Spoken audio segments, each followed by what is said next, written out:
Let's say that you're Joe, the audio engineer. In fact, you're not an audio engineer just yet. You're an audio enthusiast, and you like music so much that you decide that you want to make it for yourself.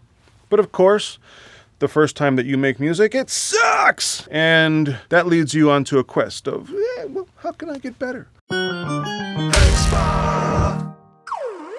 Your first port of call is finding out that monitors are maybe what you should be investing in next, right? Because it's always the gear. Certainly it's never your skill. And you come across hundreds of varieties. You go on dirtwater.com and see all different sizes and budgets, and you really don't know what to get.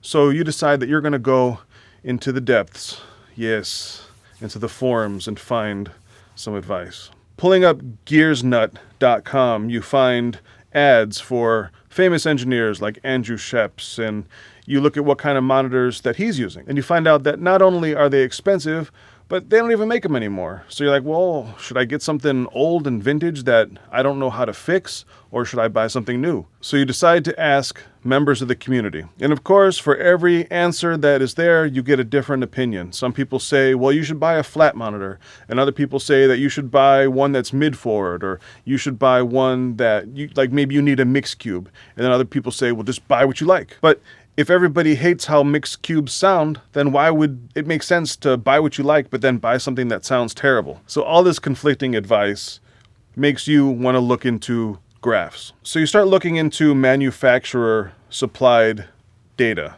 And it doesn't take you long to figure out that it's almost impossible to compare one graph to another. You figure out, well, why is that? And that's because each manufacturer likes to skew the presentation of the data at the very least to make their product look better than the competition. So you keep looking, and you go on to Audio Science Review, perhaps, and find spinorama data.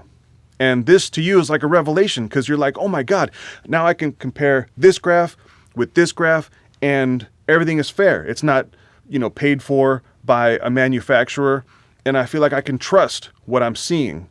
And so you get so excited that you decide to go back over to GearsNut and tell everybody about it. Now, I'm not sure how you expected it to go, but immediately you're bombarded with insults like, oh, you're an idiot. Like, how can you just pick monitors with graphs? You need to go in and listen and look at what this pro is using. And why are you even on this forum giving your opinion when you don't know anything? And the reception is definitely not welcoming. But, you go and look into the engineers that are using these ADC monitors, and you find out that, yeah, they're using these $10,000 soffit mounted, in the wall custom solutions, but then they're also using a $200 mix cube. So how does that make sense? It doesn't jive with what these people are telling you. So you take your newfound information and these slaps in the face, and you go and listen to a few monitors yourself. And you go over a couple different days, and you find out that I like something different every single day. And now you have the salespeople pressuring you. Luckily, the research that you've gone into has already explained that as a newbie, what you might like on Tuesday might not be the same that you like on Wednesday.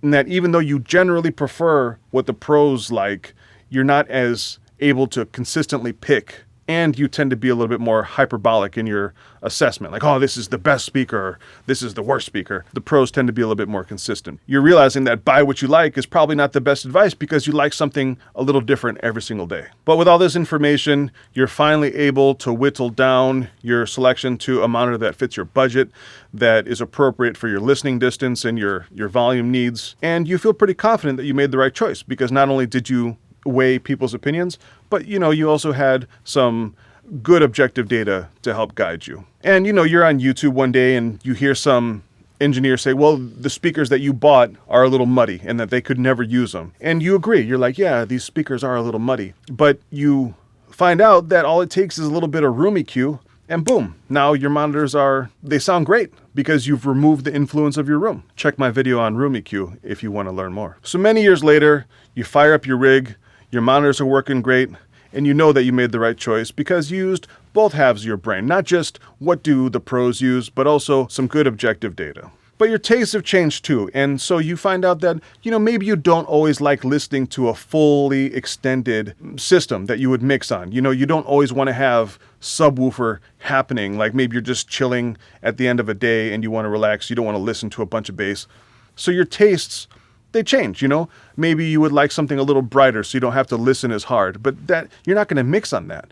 So you can appreciate now the difference between buy what you like in terms of relaxation or buy what you like to mix on, and that maybe they're not the same thing. So that advice of buy what you like is not only not great for beginners, but it doesn't even make sense for pros either, because a pro might appreciate a mixing system for how it helps them achieve a result, but not necessarily that's something that they'll pick for actual listening pleasure. So thank you guys for watching. I'm trying a different format here. I'm trying to do a little bit more storytelling. If you like this video, please click like.